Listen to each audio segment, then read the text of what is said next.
बहुत बहुत शुक्रिया आप सभी का ज्वाइन करने के लिए। मैं आसिफ रशीद आपके साथ। आज बात ज़रा एक अहम मुद्दे पर होगी, क्योंकि अगर आप पानी का गलत इस्तेमाल करते हैं तो उसके लिए भी आपको भुगतान करना होगा। अगर सरकार आपके लिए नल के ज़रिए या जल जीवन मिशन के थ्रू घर घर नल के ज़रिए पानी पहुंचाने का वादा कर रही है, तो दूसरी तरफ वो जुर्माना करना भी जानती है और इसके लिए तैयारियां की गई हैं। यूटी लेवल पर अभी अहकामात सादर तो नहीं हुए हैं, लेकिन एक इलाके से इसकी शुरुआत हो गई है और रफ्ता रफ्ता ये तमाम इलाकों के अंदर इसी तरीके से इम्प्लीमेंटेशन होगी। फोकस किस बात पर है कि लोग वाटर सप्लाई जो है, जहां से पीने का साफ पानी लोगों के घरों तक पहुंचता है, उस वाटर सप्लाई को ब्रेक करके नुकसान पहुंचाकर वहां से कनेक्शंस अपनी मर्जी से लगाकर दूसरी जगहों पर पानी ले जाते हैं, उसका इस्तेमाल करते हैं।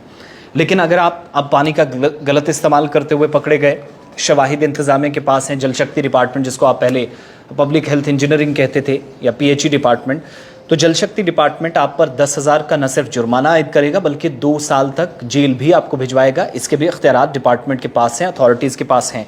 हुआ क्या है कि पिछले कुछ दिनों से शिकायतें सेंट्रल कश्मीर के अलग अलग इलाकों से, और ये भी कुछ खबरें बहुत सारे टीवी चैनल्स के थ्रू, पोर्टल्स के, न्यूज़पेपर्स के और अलग अलग वेबसाइट या सोशल मीडिया प्लेटफॉर्म्स के थ्रू हमने देखी और सुनी कि कश्मीर में पानी की कमी है। अगर वसाइल इतने ज़्यादा, पानी सबसे ज़्यादा Kashmir province as compare to Jammu, लेकिन फिर परेशानी क्यों? इतने आबी ज़खायर हमारे पास, इसके बावजूद भी सवाल पूछा जा रहा था। तो उस चीज़ को डिक्लाइन करते हुए, इन खबरों की तरदीद करते हुए, इनको गलत और अफवाह करा देते हुए इंतज़ामिया ने कहा कि पानी की कोई कमी नहीं है, वाटर सप्लाई की कोई कमी नहीं। लेकिन सेंट्रल कश्मीर का जो इलाका है गांदरबल, यहाँ से कंगन वाले एरिया से मेन बेल्ट है जहाँ से पानी सेंट्रल कश्मीर के श्रीनगर डिस्ट्रिक्ट को और मुल्हक़ा इलाकों को जाता है, और बहुत बड़ी आबादी है जो इस एरिया से पानी आता है वो यहाँ पहुँचता है।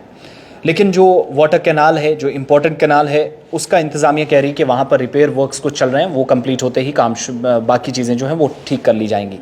लेकिन ख़वातीन सड़कों पर निकली, एहतजाज किया। एहतजाज के बाद उनने श्रीनगर और लेह नेशनल हाईवे को बंद करके अथॉरिटीज़ के नोटिस में लाया, भैया 15 दिनों से पानी नहीं है, तो अब आप कर क्या रहे हैं? तो जवाब अथॉरिटीज़ ने क्या दिया, और उसके बाद एक सर्कुलर सामने आया, जो सर्कुलर अभी हम तक पहुँचा नहीं, लेकिन ऑफिशियली जो चीज़ें कन्फर्म हो सकी कि अगर आप पानी का गलत इस्तेमाल करते हैं तो इसके लिए 10,000 रुपये आप पर फ़ाइन होगा, नंबर 1। दूसरा, 2 साल कम से कम आपको जेल भिजवाया जाएगा कंसर्न अथॉरिटीज़ की तरफ से, डिपार्टमेंट की तरफ से। इस बात को यकीनी बनाने की भी एक कोशिश होगी। हुआ क्या है कि डिपार्टमेंट कह रहा है कि उनके नोटिस में है, कई लोग इरिगेशन पर्पज़ के लिए, यानी ज़री पैदावार के लिए, या फिर जो काश्तकारी करते हैं, खेतीबाड़ी करते हैं, वो पानी का इस्तेमाल मेन वाटर सप्लाई से करते हैं। तो उन लोगों की एक बड़ी परेशानी आज के वक्त में क्या है कि वाटर सप्लाई को ब्रेक करके, मोटर्स का इस्तेमाल करके, वहाँ पर जदीद टेक्नोलॉजी का सहारा लेकर वो पानी इन एरियाज से काटते हैं। उसकी वजह से पानी जो है वो लाइन ठप हो जाती है, घरों तक नहीं पहुँचता। नंबर 1, एक तरह से आप एक्सक्यूज़ भी कह सकते हैं, और 50-50 आप इस डिसीजन को ले लीजिएगा। दूसरी बड़ी परेशानी, गाड़ियाँ धोने का काम, या अगर कहीं पर कार वॉशिंग का ये सिलसिला सारा अगर चलता है, तो उस दौरान एक परेशानी क्या आई है कि मेन जो वाटर सप्लाई है उनको बंद करके आप मोटर का इस्तेमाल करके, मशीनरीज़ का इस्तेमाल करके, उस पाइपलाइन को ब्रेक करके कार वॉशिंग के लिए पानी इस्तेमाल करेंगे, तो जाहिर सी बात है पानी कम होगा। उसके लिए कंसर्न अथॉरिटीज़ कह रही है कि हमने इस चीज़ का बड़ी सख्ती से नोटिस लिया है, ये चीज़ भी नोटिस में आई है। और तीसरी बात कि लोग घरों और कपड़ों को धोने के लिए भी इसी सप्लाई का इस्तेमाल करते हैं, जो चंद घंटों के लिए या एक लिमिटेड पीरियड के लिए आपके घरों तक पानी पहुंचता है, तो उसको किस लिए ब्रेक किया जा रहा। फिर एक चीज़ नोटिस में आई कि लोग, मैक्सिमम बाग मालिकान हैं, काश्तकार हैं आसपास, वो क्या करते हैं कि डायरेक्ट मोटर लगाई और मेन वाटर सप्लाई को ब्रेक करके उसे नुकसान पहुंचा के मोटर के थ्रू पानी अपने घरों तक पहुंचा गए, और उससे ये हुआ कि पानी सप्लाई नुकसान तो उसको पहुंचा ही, लेकिन दूसरे इलाकों की बंद कर दी गई। इसके बाद अथॉरिटीज़ क्या कह रही हैं, ऑफिशियल्स ने कंफर्म किया कि 10,000 का न केवल उनको जुर्माना होगा, उसके साथ साथ कम से कम 2 साल की जेल भी उनको भेजेगी। ये अथॉरिटीज़ के पास आज के वक्त में इख्तियारात हैं, उनके पास अधिकार हैं, इस तरह का काम वो कर सकती हैं। केस दर्ज कराया जाएगा, जिसके बाद ये काम अकॉर्डिंगली होगा। मोटर आप डायरेक्टली मेन वाटर सप्लाई के साथ जोड़ेंगे तो उस पर भी कार्रवाई होगी, नंबर 1। दूसरा, जितने भी हाउस होल्ड हैं, अगर किसी के इलाके से भी किसी घर से कोई शिकायत आती है तो फिर उसके बाद क्या होगा कि लीगल एक्शन होगा, अथॉरिटीज सामने आएंगी, बात अदालतों तक जाएगी, जुडिशरी तक जाएगी, और वहाँ से फिर आपके लिए मुश्किलें बढ़ेंगी। ये एक फ़ैसला लिया गया है।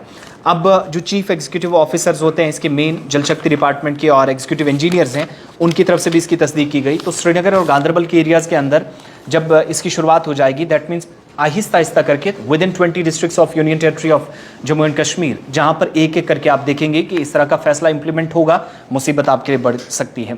तो दो चीज़ें जिनसे आपको बचना है, पानी का किराया आप देते हैं, टैक्स आप भरते हैं, जल शक्ति डिपार्टमेंट जल जीवन मिशन जो केंद्र सरकार का है, मरकजी हुकूमत का है, उस प्रोजेक्ट के तहत, उस मंसूबे के तहत मुकर्ररा मुद्दत के अंदर सितंबर 2024 तक घर घर नल के जरिए पानी पहुंचाने का मकसद था। लेकिन एक नया मंसूबा है जो हमारे ज़राए बताते हैं कि आने वाले दिनों के अंदर within other districts as well ये एक एक करके आप देखेंगे कि वहां पर इंप्लीमेंटेशन हो जाएगी। तो पानी का गलत इस्तेमाल किसी भी सूरत में आप करेंगे, मोटर्स का इस तरीके से इस्तेमाल करते हैं, डिपार्टमेंट ने पकड़ लिया, शिकायत चली गई, शवाहिद मिले तो फिर जेल जाने के लिए भी तैयार रहिए और 10,000 का जुर्माना लेकर भी 10,000 आपकी जेब ढीली करनी पड़ेगी, आपको जुर्माने की सूरत में अदा करना होगा। ये अथॉरिटीज़ ने कश्मीर प्रोविंस के अंदर इस तरह की शुरुआत की है और आने वाले दिनों में, लेकिन डिपार्टमेंट कुछ चीज़ों से बच भी रहा है। जहां पानी नहीं पहुंचता वहां बहानेबाजी भी इस तरह के फैसलों के पीछे बचकर जो है वो की जा रही है और इससे आम लोग जो हैं वो काफ़ी ज़्यादा मुसीबत से गुजर रहे हैं। तीसरी चीज़ जो एडमिनिस्ट्रेटिव पार्ट पर हमें पता चली है कि एक प्लान बाज़ाब्ता तौर पर एक फॉर्मल ऑर्डर बनेगा, वो फॉर्मल ऑर्डर जो है पब्लिक डोमेन में आएगा, जिसके बाद चीज़ें आहिस्ता आहिस्ता क्लियर होंगी।